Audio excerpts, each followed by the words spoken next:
Get back to you. We are seconds away from the moment here. Let's watch.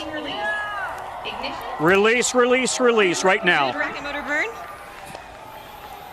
There's Mach 1 trimming now.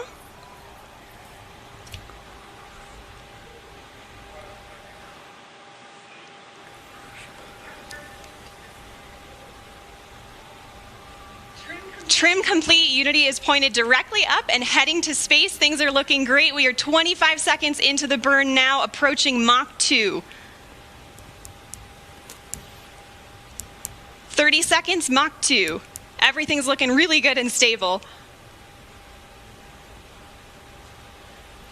40 seconds. 45 seconds. 50 seconds, approaching Mach 3. There's Mach 3. And 60 seconds, and that is a full duration burn, folks. We are headed to space. And the passengers in the back have been cleared to unstrap. Our predicted apogee is 279,000 feet and climbing. The pilots are now unlocking the feather and so this is it. This is where we should be experiencing, or they should be experiencing, weightlessness for about 3 to 4 minutes. And we expect we're going to have a live shot from within that spaceship. And now they're going to start feathering the wings back so that they can begin the very slow process of re-entering.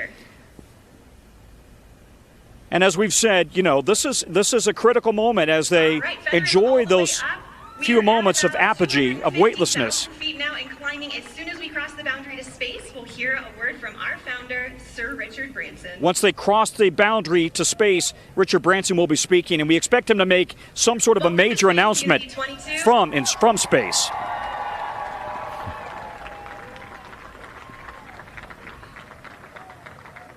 And I'm listening with you to Virgin Mission Control.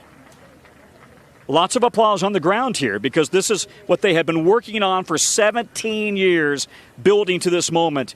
And the hope is that paying passengers will be coming along very soon. Receiving the audio over the broadcast, but I know Richard is saying something inspirational. Tom, as we wait for the images from inside the spacecraft of that weightlessness, I think back to the interview you did with Richard Branson where he said, "I've been dreaming about this day since I was a kid. When I watched Americans walk on the moon on July 20th, 1969, I started to dream of this moment."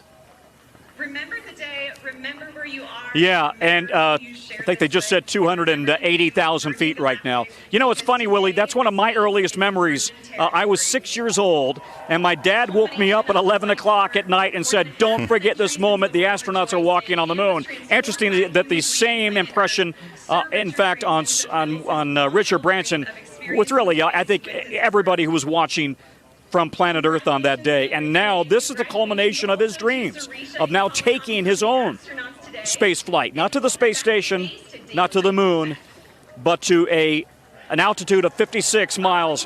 Here we go. We got some images from inside. There are the pictures. And again,